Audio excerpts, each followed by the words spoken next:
neoliberales lo único que hacen es generar importación y no exportaciones de los bienes y consumo de nuestro país. Está claro. Me quedé hoy impactado con una... No, porque habla muy bien de vos, de cómo escribís en estas columnas, donde hablas de un proyecto, el de Esperanza Nacional, que es el que vos representás, que surge como el trasvasamiento generacional real. Y acá me impacté. Una nueva savia que asume la responsabilidad de conducir los destinos de la patria, no para repetir errores, sino para superarlos. Eso es subir demasiado la vara, Nicolás, ¿no? Mira, me parece. A ver, ayer nosotros estábamos en el canal de streaming de Nova, de Mario Casaglione, que aprovecho, le mando un saludo grande. Un gran saludo para Marito, sí. Estaba Martín Ayerbe. Cuando nosotros hablábamos de que hoy, para hacer un gobierno nacional de movimiento nacional, tenemos que hacer un trasvasamiento. El trasvasamiento generacional no es la edad. Lo repetimos al cansancio, porque todos dicen, bueno, van a tirar un viejo por la ventana. No vamos a tirar ningún viejo por la ventana ni a un militar por la ventana. Venimos a generar políticas de Estado, que hace 50 años que no hay políticas de Estado. Son políticas de la política, de la política, de la política. La destrucción de la Constitución Nacional con la Constitución desastrosa del 94. Con la ley que generó Martínez de Oz, con la ley de identidades financieras. Y todo de la reregulación que hizo Caputo y Sturzenegger, que son los mismos de la gestión de Mauricio Macri. A ver, todos los que están hoy en este gobierno estuvieron con Mauricio Macri y estuvieron con Menem. Claro, sí. Y si vos tomás el gobierno de Martínez de Oz con Videla, tomás el mismo gobierno de Menem con Caballo. A trazo grueso fue lo mismo, decís vos. Es lo mismo, es el mismo sistema financiero, es el mismo sistema antiproducción. ¿Por qué digo antiproducción? Porque desguazaron las empresas nacionales y quisieron implementar de que el sector privado es la solución de la Argentina. Bueno, les comento, la solución de la Argentina no es solamente el sector privado. Si el sector público no controla, la palabra te lo dice, controlar. Vamos a poner un ejemplo. Donald Trump, que es liberal. Sí. No, pero Trump tiene un sesgo nacionalista. Sí, pero... Y proteccionista también. Pero ahí vamos a la palabra que quería decir. Proteccionista en sus empresas. Vengan a invertir, pero nosotros protegemos nuestras empresas. No estamos protegiendo nuestras empresas. Hay muchas empresas que están en riesgo de quiebra y también de cesación de pagos y suspensión de trabajadores. Ahora, cuando yo escucho a algunos liberales que no están en el gobierno pero hablan de que todo está bien, yo quiero preguntar por qué hay 6 millones de planes, por qué aumentó la pobreza, por qué siguen con la maquinita, por más que digan que no lo hacen. Hoy el fondo mandó 100 millones de dólares de vuelta. O sea, hay que pagar más de las comisiones que está comisionando Caputo, Sturzenegger, Milei. Cuando nosotros hablamos de este proyecto de producción y trabajo, es generar las empresas. ¿Por qué generar empresas? Porque no hay. Ayer escuchábamos que estaba por cerrar Loma Negra. Claro, ya si hablamos de cierre de Loma Negra estamos... Bueno, pero sí, escúchame, Nicolás, si desde hace un año a esta parte se está hablando y aquí hemos sacado al aire a gente que está vinculado a la industria metalúrgica, que dice cómo están cerrando justamente algunas industrias, algunas empresas importantes, empresas emblemáticas, y Loma Negra, principal abastecedor de cemento del país, que esté por cerrar. Yo escuché que estaba cerrando algunas plantas, pero no toda la empresa. Bueno, están empezando no solo a cerrar las plantas, sino a la empresa. Es terrible ya, entonces... No. A ver, si pasa esto con Loma Negra, no me quiero imaginar con qué va a pasar con un montón de otras empresas en otros sectores. Claro. Ahora, la cuestión es, ¿qué política de Estado le vamos a dar al pueblo argentino? O protegemos nuestras empresas y empezamos a controlar y generamos divisas para nuestro país para poder crecer, o desguazamos definitivamente la industria nacional como quiere hacer Javier Milei, importamos todo y que la gente viva del Estado público con los planes que le está dando Javier Milei. Bueno, ahí vamos a poner justamente algún agregado que no significa que uno esté de acuerdo, pero yo te lo traslado porque lo dice el discurso oficialista nacional, lo ha dicho Milei en su mensaje al Congreso de la Nación, respecto de que, bueno, es como una suerte de extorsión la que nos hacen los que piden proteccionismo, porque están evitando que millones de argentinos, es la interpretación de él, ¿no? Mejoren su calidad de vida consumiendo a muy bajo precio, y de la otra manera, con mucho proteccionismo, no lo podrían hacer. A ver, eso es una falsedad más grande que escuchar. Primero, con el proteccionismo vos podrías controlar quiénes son las empresas que evaden impuestos. Y hoy tenés un montón. Vos podés controlar si toman o no toman empleados en Argentina. Claro. Hoy no lo tenés. Y los precios serían más bajos cuando vos tenés competencia interna. Hoy no tenés competencia interna. ¿Por qué? Porque viene una empresa de China con menor costo, con menor costo humano, y te mata una empresa argentina. Ahora, para hacer una política de Estado argentino, de decir, bueno, señores, esto cuesta 10 centavos de dólar y lo vamos a hacer a 10 centavos de dólar, no. Acá le ponemos 14 impuestos y no le perdonamos al empresariado argentino. El empresariado argentino da de impuestos para poder subsistir y el Estado argentino no pone protección porque viene la empresa de afuera. A ver, he escuchado hasta el Gordo Dan de decir hay que proteger las empresas argentinas. El Gordo Dan, mirá. Que cambió su discurso, por ejemplo. ¿No? Cambió. Ahora, si nos estamos dando cuenta que no estamos protegiendo, pregunta, ¿para qué es la base militar estadounidense en Ushuaia? Porque si no tenemos que hablar de los tratados de Madrid, los tratados de Madrid son la protección para que los ingleses puedan hacer negocios en Argentina. Ah, interesante. Ahora, si los ingleses hacen negocios en el Estado de la Nación Argentina y no quedan divisas en este país porque no tenemos protección del suelo y subsuelo, modificada en la ley del 94 porque no está sancionada la ley del 49. Acordate que hubo una prohibición. Claro. Dieron de baja la Constitución del 49, que no está promulgada por el Congreso, la sanción de baja, y aparece la del 94. ¿La del 94 para qué es? Destruir empresas, para hacer la reforma laboral, para dejar empleos afuera. Ese empleo que se pierde no se recupera, porque ya lo vivimos, y después hacen negocios para sus empresarios amigos. ¿Quién es el mayor empresario que hoy tiene más negocios en la Argentina? Es el dueño de IRSA. Eduardo Elstein, sí, perfecto. Estás escuchando a Nicolás Urcle, dirigente peronista porteño, dirigente peronista que no pertenece al espacio kirchnerista, pero le vamos a preguntar, porque yo creo que hay una presión enorme del lado del kirchnerismo que él va a tener que justamente evaluar por dónde va a seguir jugando, si mantiene su autonomía, si justamente elige por una de las dos opciones del kirchnerismo, que hoy es Cristina, que hoy es Axel Kicillof, pero lo vamos a dejar en suspenso para después de la última pausa. APJAE es la Asociación del Personal Jerárquico de la Energía. Nuestra misión es defender los intereses gremiales y laborales del personal que cumpla funciones jerárquicas o se desempeñe en cargos jerárquicos en empresas generadoras, transportistas, distribuidoras o comercializadoras de energía eléctrica.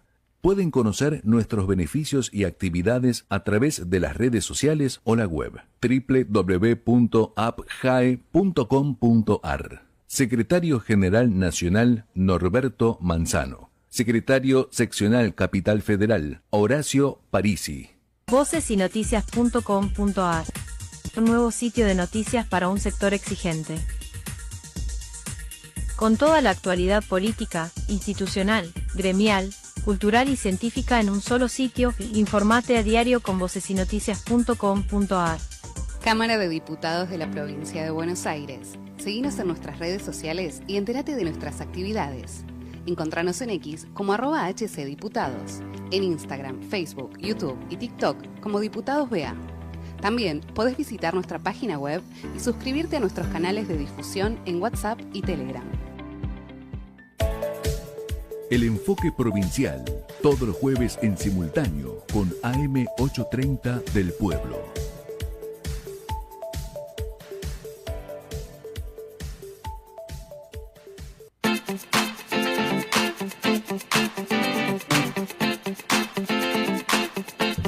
Seguimos entonces, esto es el enfoque provincial, te estamos acompañando por AM 830 del Pueblo, desde Ciudad Autónoma de Buenos Aires, y por FM Keops de la Ciudad de La Plata. Ya está Marcos Cardoso en los controles técnicos. Habíamos dejado una pregunta pendiente para el dirigente peronista porteño Nicolás Urcle, respecto de, bueno, Nicolás, vos sos peronista porteño, no kirchnerista, pero hay un gran empuje del lado kirchnerista en dos opciones. Si no te gusta una, tenés la otra.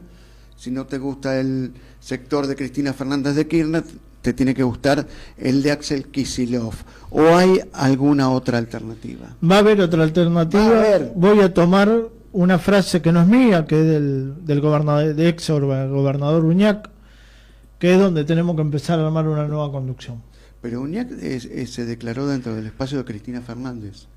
Ayer salió a decir que hay que armar una nueva conducción. A ver, los tiempos son tiranos en la política y son cambiantes. ¿Vos decís que va a prescindir de ese apoyo? Mirá, yo veo muchos movimientos dentro del peronismo y esos movimientos no están cercanos al kirchnerismo.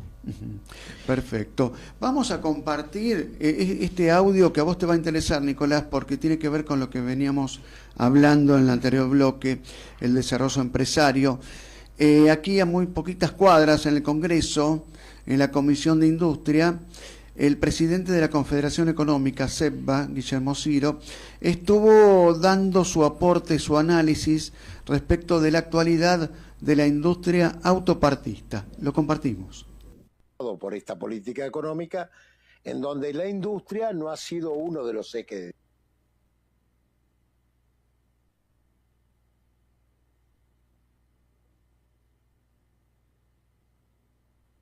Uno de los pocos países, 24 países en el mundo, que merecen tener una industria automotriz. Pero además, yo lo que vengo a hablar es el impacto de esa industria en las economías regionales. Cuando hablamos de la cadena de valor, hablamos de los repuesteros, hablamos de los talleres mecánicos, hablamos de las gomerías, hablamos de todos aquellos que viven y trabajan como parte de la cadena de valor y que son el eslabón más débil. Y sabemos que la fortaleza de una cadena de valor es la fortaleza del eslabón más débil. Al tener un eslabón débil, al romperse ese eslabón, se rompe la cadena. Nosotros debemos pujar como sector industrial y como sector comercial por tener una política industrial. Y esa política industrial debe ser integrada fuertemente por el sector de autopartista y el sector de terminales y de armado de vehículos. Porque, y esto lo podemos dar como un hecho concreto, ahora salió que en Campana cerró una empresa proveedora de la industria del caucho, industria de fabricación de cubiertas, Cabot, con 150 familias. Pero nadie habla la cantidad de almacenes, panaderías y talleres que van a cerrar, al cerrarse la fuente de trabajo de 900 personas con FATE o 150 personas con estos proveedores. Bueno, ahí lo teníamos entonces a Guillermo Ciro, presidente de la Confederación Económica CEPBA, señalando, ¿no?, la preocupación por esta crisis de la industria autopartista. Esta exposición la hizo junto con otras organizaciones empresarias en ocasión de una consulta que hizo la Comisión de Industria de la Cámara de Diputados de la Nación. A mí me pareció muy interesante, Nicolás, esto que dijo Guillermo Ciro, porque era, por un lado, la cadena de valor que se va destruyendo y también una cadena de valor paralela que es justamente la oferta de bienes y servicios hacia esa demanda que surge de los trabajadores que cobran su sueldo, en este caso en una empresa como una fábrica de cauchos, ¿no? ¿A vos qué te pareció justamente este testimonio? Y a ver, lo que dijo lo de la Cámara tiene razón. Están rompiendo todo. Y como están rompiendo la industria, no hay forma de recuperar el consumo. Lo único que hay que hacer, que lo que va a querer hacer Javier Milei, es seguir imprimiendo billetitos y pidiendo deuda y llevando al país a un desastre económico. Yo creo que nos estamos convirtiendo por ahí, no lo van a decir abiertamente, pero este país se está convirtiendo prácticamente en una estancia donde se pueden hacer operaciones financieras, donde se puedan alojar justamente unidades de interacción de cibernética para lo que es inteligencia artificial, el tema de la minería, el petróleo.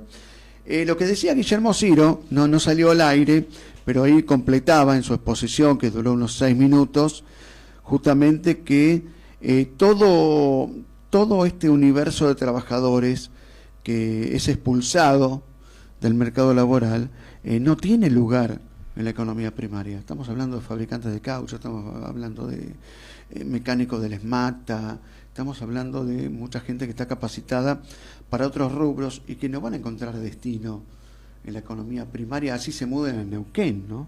Ese es el drama, me parece a mí. Mira, las economías primarias están en crisis, más las economías regionales. Si vos empezás a ver las economías regionales, que lo hicieron estos muchachos, las hicieron pedazos, le sacaron los insumos, le sacaron los subsidios, le metieron impuestos por encima, le subieron la luz, le subieron el gas. Hoy están en crisis. Y ese es el problema que tiene Javier Milei. Javier Milei no tiene otra cosa que matar al Estado argentino para poder entregar el país. Está entregando el litio, está entregando un montón de tierras raras, está entregando la soberanía del país. Yo estoy totalmente de acuerdo. Ahora, él focaliza en una meta, dice, no podemos hacer varias cosas a la vez, sino empezamos por algo que es fundamental, el equilibrio fiscal. Y bueno, pero parece que nos quedamos ahí, ¿no? Y lo que debiera ser un instrumento se convierte justamente en una meta, en un objetivo final. Sí. Pero de ahí no vamos a avanzar, ¿no? En la visión de Javier Milei, parece, ¿no? No, porque hay mucha gente que está creída que con este modelo que fue de los 90, remixado, va a ser lo mismo de que ahora. Claro.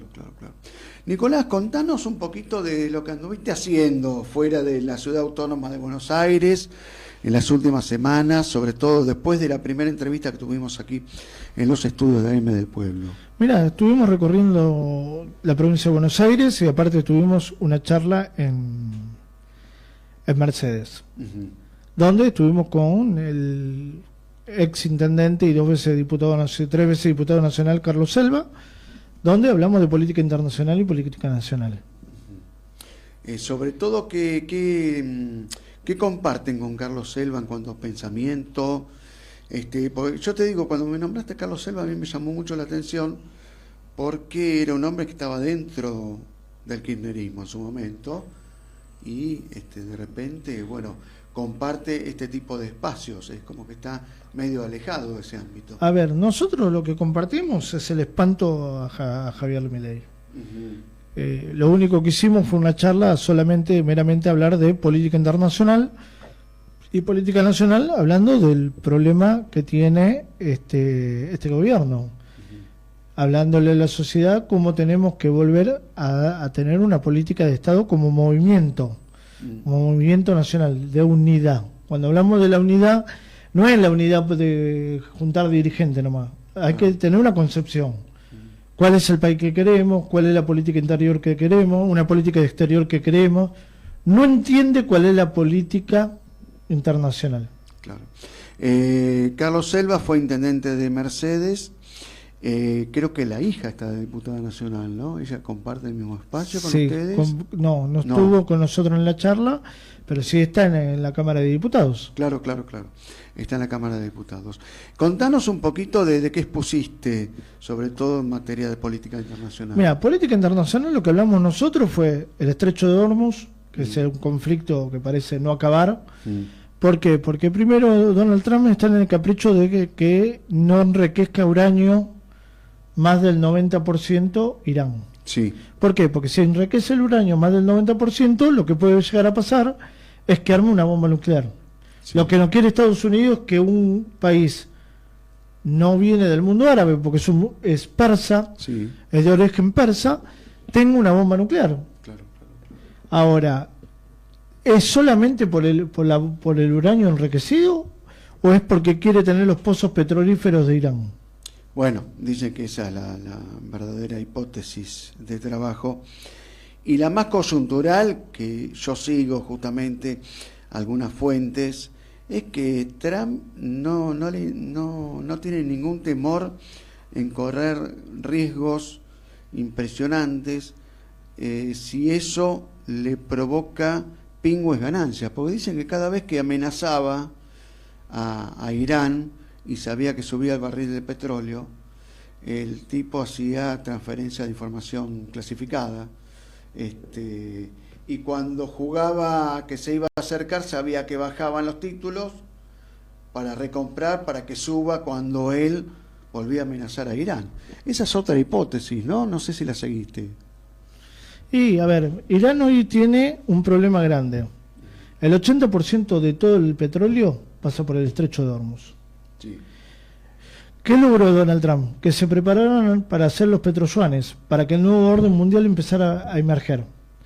Hoy está en China, está haciendo un encuentro bilateral con China. Sí.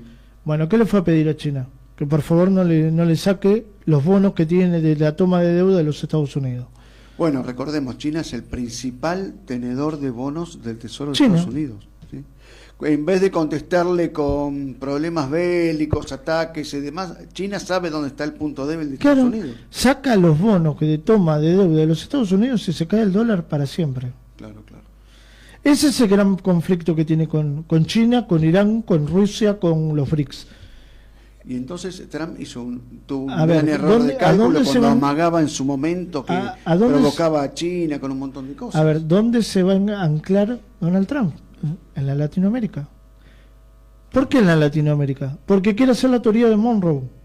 La teoría de Monroe es la Latinoamérica o Norteamérica para los americanos. Sí.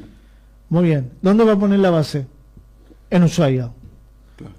Un punto estratégico. Un punto estratégico. ¿Qué está enfrente? Malvinas. Claro. ¿Por qué negoció con los ingleses diciéndole a Milei que va a tener las Malvinas cuando no lo va a tener?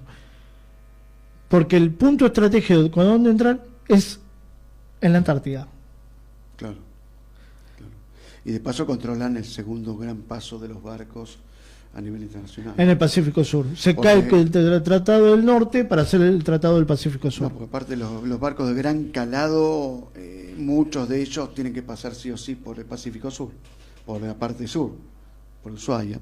Así que perfecto. Bueno, trazame a grandes rasgos un resumen de los puestos en cuanto a política nacional, si bien ya estuvimos hablando, pero ponete con tu mente en Mercedes en ese momento en que estuviste hablando con los mercedinos. Mira, tuve una recepción excelente donde hablamos no solo del estrecho de Hormuz, se habló sobre la política económica que se viene. Uh-huh. Y tuvimos la grata sorpresa de que bajó Juan y Ustarroz, el intendente. ¿Bajó el intendente? Bajó el intendente. A verte, muy bien. Sí. ¿Cuál fue la reacción de Selva? No, bien, porque bien. Están, bueno. A ver, son todos pueblerinos, son todos conocidos ahí. Claro, no hay los roces políticos que hay acá y las mezquindades que hay acá. Ustarroz es el medio hermano de Guado de Pedro. Exacto. Exactamente, el actual senador nacional por la provincia. Sí. Y estuvimos hablando, nos contó, situaciones de la provincia de Buenos Aires, nosotros dimos nuestro punto de vista, nosotros hablamos de nuestro proyecto de Esperanza Nacional. Y seguimos hablando de lo que va a ser Esperanza Nacional. Nosotros no estamos hablando en contra de Cristina o a favor de Cristina. Nosotros hablamos de Esperanza Nacional. Somos un proyecto joven, nuevo, que va a caminar por años, porque hay algunos que no están en la política y quieren poner palos en la rueda. Y nosotros vamos caminando despacito hacia hacia un nuevo orden. Hay muchos que ya están afuera, que quieren seguir estando para seguir metiendo la mano en la lata, como le decía Perón a un ex dirigente. A un ex dirigente, que todos sabemos. Bueno, Nicolás Urcle, dirigente peronista porteño, no va a ser la última vez que estés aquí en los estudios de AM830 del Pueblo. Te agradecemos muchísimo justamente tu presencia aquí. Gracias a vos. Bueno, y nos estamos despidiendo, estamos poniendo punto final justamente a nuestro espacio. Recordá, todos los jueves entre las 4 y las 5 de la tarde tenés un compromiso, escuchar, compartir el enfoque provincial por AM830 del Pueblo en dúplex con FM Keops en la ciudad de La Plata. Nos despedimos hasta la semana que viene, hasta el jueves que viene a las 4 de la tarde.